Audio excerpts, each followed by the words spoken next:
Aaron Carter changed the music industry when they became pop sensations at 13 and 5 years old. Aaron was only 9 years old when he sold 1 million albums, and this completely changed the course of the Carter family of 5 siblings.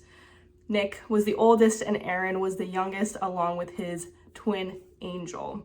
There was 2 other sisters, and their fate was sealed as the Carter family arose to stardom. Their parents were their managers, and their mom was the one who guided their entire careers for a very long time, up until Nick and Aaron had had enough of the parents stealing their money and forcing them to continue to work when they didn't want to. Nick very quickly became the golden boy and transformed what people understood a celebrity to be. He was accessible, and he was a person that everyone wanted to be or to be around. And we see throughout the documentary Fallen Idols that he did take advantage, allegedly, of this power that he had. And when you arise to stardom at 13, and we've talked multiple times about the abuse that children are facing when they are the ones who are the sole breadwinners for their family at such a young age, it is an unfair burden to put on a child, no matter what the industry and no matter what the reason. Nick very quickly became the face that everyone knew, and Aaron was left in his shadow, but he also made a name for himself. But throughout all of this, there was no counseling given to the boys, there was no therapy, and there was just people willing to steal from them at every angle. And most unfortunate, their parents. It came to a point where the mother was removed from both of their lives, and they took on emancipation as soon as they could. There was a rift between them, and the rift kept getting bigger as Nick continued to grow and abuse his power. From what Aaron understood, Aaron disliked him even more. But Aaron fell to a variety of drugs and addictions, and Nick did as well. Nick was addicted to drinking, and Aaron was on his own path of devastation. And it happened quickly that the deterioration of the fame took its hold. They had their own TV show, The Carters, and at the end of the day, it was too much too quickly for a family that had no money beforehand. And 3 of the Carter siblings died within the past 10 years, leaving only Angel and Nick. Aaron died in November of 2022 after he had had a child with his then fiance. He was unable to deal with the stardom and the amount of people who were attacking him. And it is an unfair burden that we do put on celebrities. We put them on a pedestal, and when we do have access to them, too many people abuse that access. How can they overcome this? And Nick is now struggling with the repercussions of the choices he made when he was younger. The Backstreet Boys were continuing to grow and continuing on, and he had shows all the way through 2021 and 2022, and now he's facing multiple lawsuits, which were addressed throughout the documentary. And there are multiple sides to what happened to all of the victims, and every single one of them were victims in their own way, from the sexual abuse that was happening because of Nick or because of the industry forcing them into the place that they were. Abuse was apparent across the board, and forcing children to make life decisions and forcing to deal with consequences for the rest of their life is an unfair burden. But how can you cope with the reality of what happened and move on? And it seemed like Nick was trying to do that by having his own family and having children, and all of the other victims in their own right had moved on in certain ways. They did get married and have their own children, and yet what happened to them as children held them back and continued to do so. How can you actually move on from what happened? And is it even possible? For Aaron, it wasn't. And there was many people who said, I wish he was able to see the other side of this, to see his son grow up. And The only story that is going to be told of Aaron to his child will be through the lens of the family that he left behind. He won't be able to share his own story or to watch his child grow up. And in the videos, you can see how excited he was to finally have a chance to make it right, to have a child and to do better for the kid. And unfortunately, that just was not the reality. And another huge star that changed the industry, Amy Winehouse, came out. There's a movie that came out about her called Back to Black. She also died at the age of 27 to an alcohol poisoning. And it is tough to constantly see people who had such talent and such ability lose their senses and their ability to cope with life, and that very few people are trying to be there for them. And when you're on that kind of stage, it's hard to tell who's actually there for you and who's not. But even in our own lives, it can be hard to tell what's happening and what's not. How can we cope with the reality that you actually don't know if someone is on your team or not, and that you have to trust that they are? And when they break that trust, that psychological impact is devastating, and getting out of it is really our own battle that we have to do and have to find the resources that can help us get through it. Therapy is a place that you can go to and see what's going on with the patterns that are happening in your mind, but it won't do the work for you. You actually have to take that feedback and apply it in your own life. If you read the books, if you watch the documentaries, if you do the meditations, it's only going to sit with you as much as you allow it to impact you. And the truth is, how are you supposed to overcome something like that when very few people have been able to? There is unfortunately far more stars who fall to addiction and to this overload than who are able to see it through to the other side. And the ones who do get out of it are usually not the ones who stay within the industry, and they make their exit and they continue to live a life to them that is as close as normal as possible.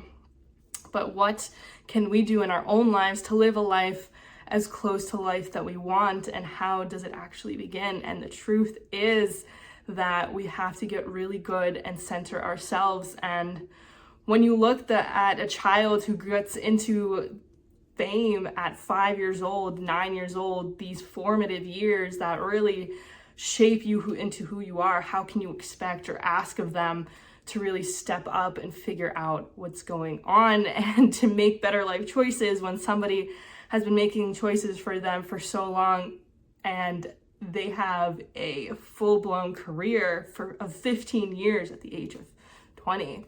How can you even begin to approach that scenario? And what continues to shock me is how little intervention there is in any of their lives.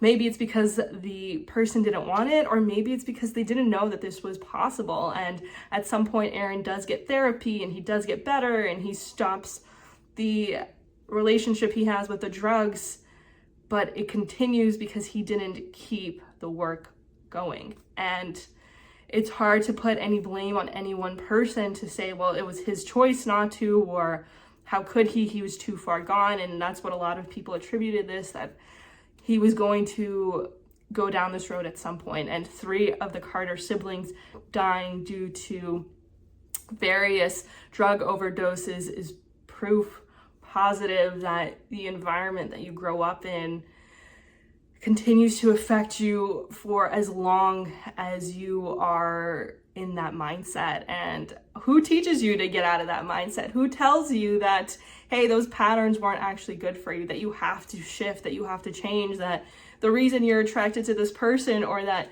you want to be in that job or that relationship is because it reminds you of how bad your childhood was?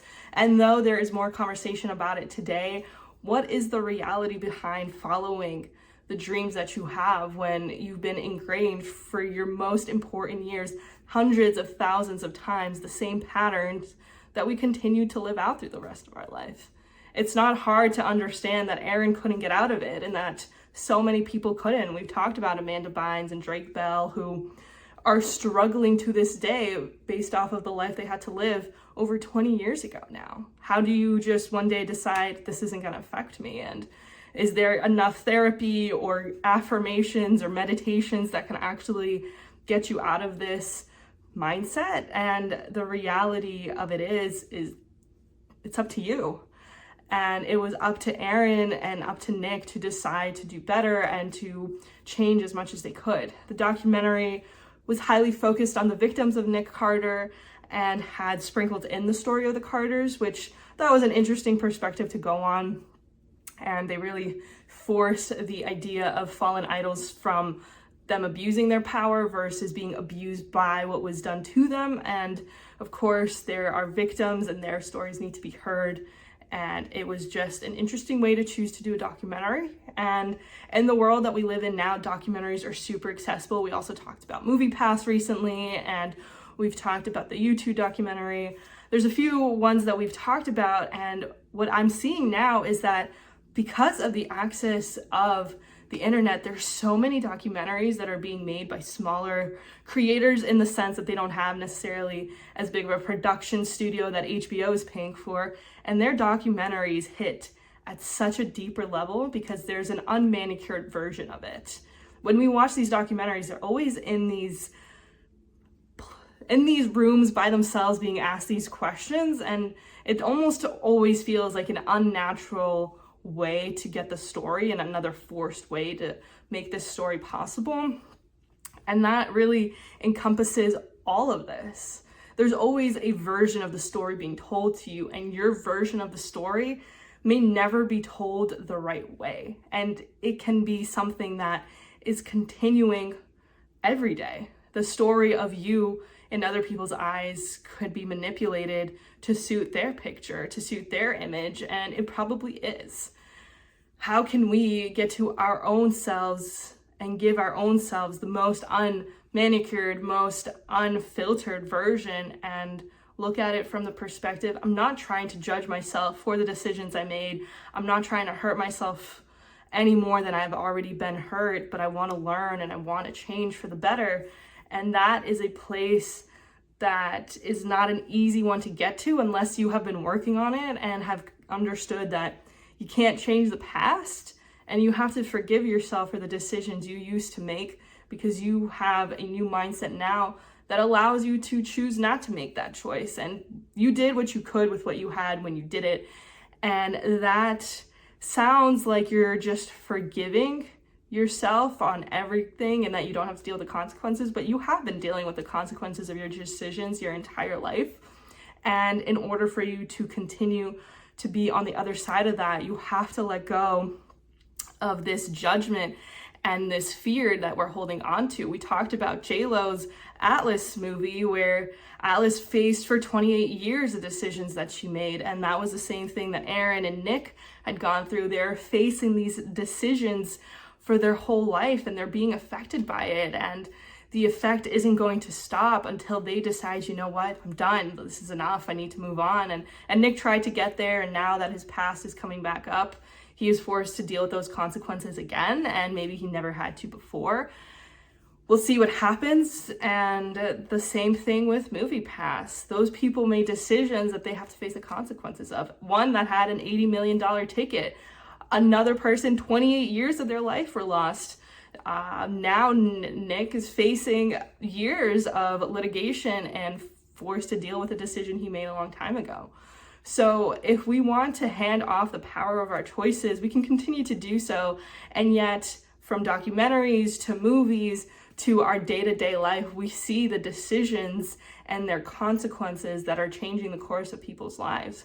We can't change our childhood, and it has made us who we are today. And what we can change is who we decide, and who we want to be next. What choices are going to keep you where you are and what choices aren't. Stagnancy is the root of all of this. We are deciding that I'm going to be in this place because I made these decisions before and I know what the outcome is. And stepping into that unknown is what all of these people had to do. And it's ironic that the first time They were hurt. That is what they did. And they are probably still thinking like, well, if I step into the unknown again, I'm going to be hurt even more. And the thing is, you might be, but if the more you do it, the more you'll understand that the trust isn't that the branch isn't going to fall, but that your wings are going to be able to take you and fly. The trust was never that that person wasn't going to hurt you or that job wasn't going to fire you. The trust was that if they did, I would be okay. And that preparation to get to that level is made through every choice that you make. Are you answering that call from that person you don't like and following through on what they ask you? Or are you deciding, you know what, there's a better version of me that doesn't want this, and I don't want this anymore. And you can choose to not want these things anymore. And unfortunately for Nick and Aaron, they couldn't get to a point where they said, I don't want this anymore. At some point, Nick really did enjoy being in the Backstreet Boys, and I'm sure he still does to this day, but it becomes this perverted thing that is no longer what it once was or what it was sold to be. You are being sold a story of every version of someone and every person around you. What story are you going to believe? What story are you selling to the world? And do you even buy it? Sales and marketing are happening all around us, and that is what we ourselves are doing. We are deciding to tell people, you know what, this is how I am. Every decision and every choice we make, and every time we continue to do something that doesn't align with the person we want to be, we are continuing this narrative that, hey, I actually don't care what I want. I'm going to do whatever this person does. And have we not done it enough? Have we not seen enough people fall to the victimization of their childhood and just stay there? There's so many people that I've met who said, well, this happened to me when I was younger and I just can't get over it. And it's of course a place that you can stay, but why choose to be there if the power to change lies within you? It doesn't matter who's there and who's not. And unfortunately, that's a place that you have to accept and get to. It doesn't matter that that person didn't love you or that they walked away. The only person that you're going to live with for the rest of your life is you. You need to be comfortable with the person you are becoming through the choices that you're making. Who is that person, and how often do you sit with the idea that this is exactly where this choice is getting you?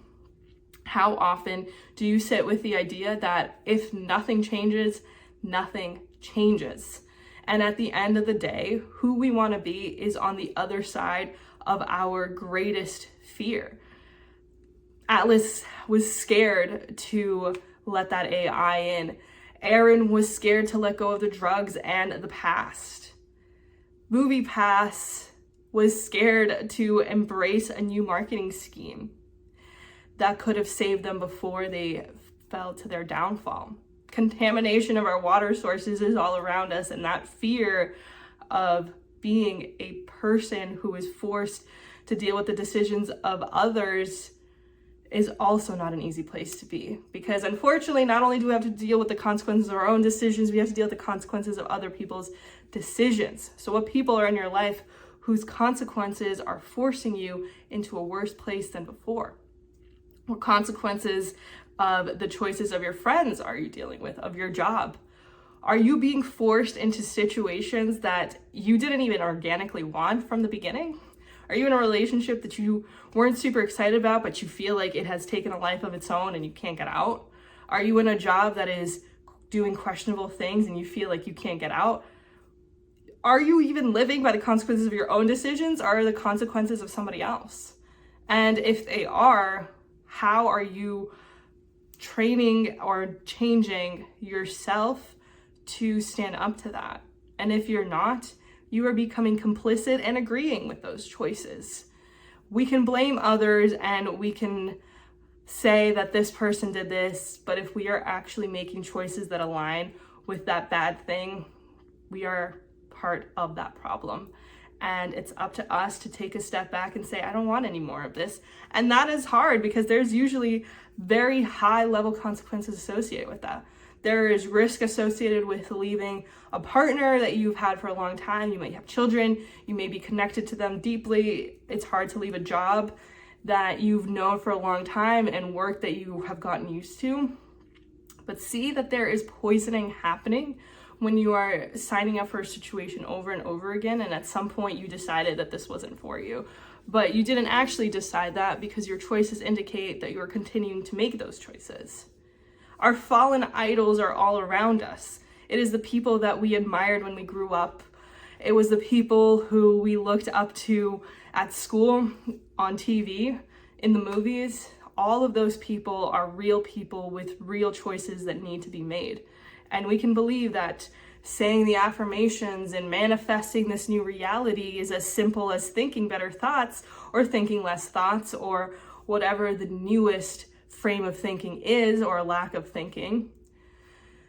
But the truth is that the only person who has the power and the ability to change the course of your life is you. And it is done through every choice and decision that you make from now until the rest of your life.